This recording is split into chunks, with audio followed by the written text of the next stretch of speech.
How is Mad Max? Are the reviews true? Is it repetitive? These are all questions that people have asked, but as for my channel, we have a unique perspective here.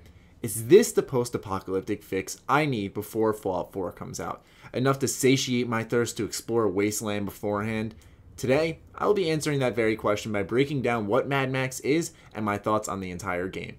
Mad Max is an open world game by Avalanche Studios. This world is full of things to do. These things happen to be uninteresting if you want my honest opinion. Just to name a few, tearing down scarecrows and picking out snipers from their towers are interesting throughout the first few hours, but once I near that 30-hour mark, it became quite monotonous. But that's when it hit me. You just can't put 30 hours into something you're not enjoying. So what is the hook in Mad Max? And the answer to that? Progression. You can level up Max himself with new equipment that makes him more efficient in combat, as well as unlocking new skills, skins, and tools to use. You can also fully upgrade the Magnum Opus, which is the car that Max drives, with unique parts. Some of these parts are locked away through threat levels, which you can lower by doing some of the activities I mentioned earlier.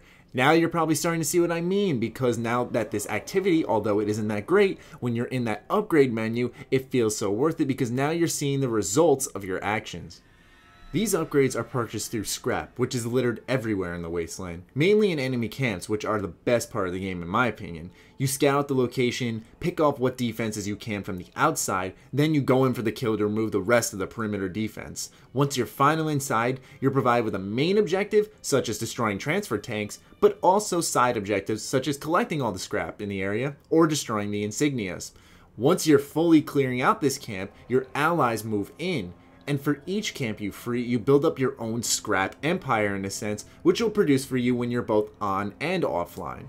Combat also plays a big part in the enjoyment of Mad Max. Considering this is published by Warner Bros., it only makes sense that the assets for Arkham's combat engine were naturally lent to Avalanche Studios. Take Arkham Knight and make it super brutal, and now you basically have Mad Max's combat system. There are multiple enemy types to keep you on your toes, and the sound effects are just super satisfying.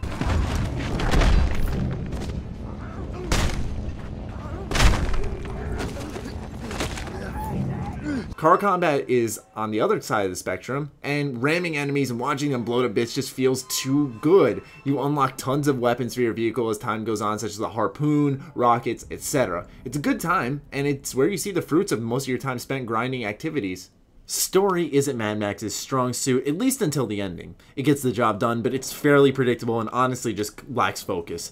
As for the Wasteland missions, aka Mad Max's side quests, you go into an unmarked area, complete objectives for other people, and you earn unique upgrades once again that are only available through these missions. So, here again, progression holds true. Overall, Mad Max has that Assassin's Creed-esque guilty pleasure to it. On paper, and even just looking at the game, I get slightly bothered by its lack of innovation, but then I hop in and many hours blow by, naturally. So, will Mad Max get the job done for your post-apocalyptic fix? Absolutely. It just depends on your resilience to repetitive tasks. If you can handle it, make the jump.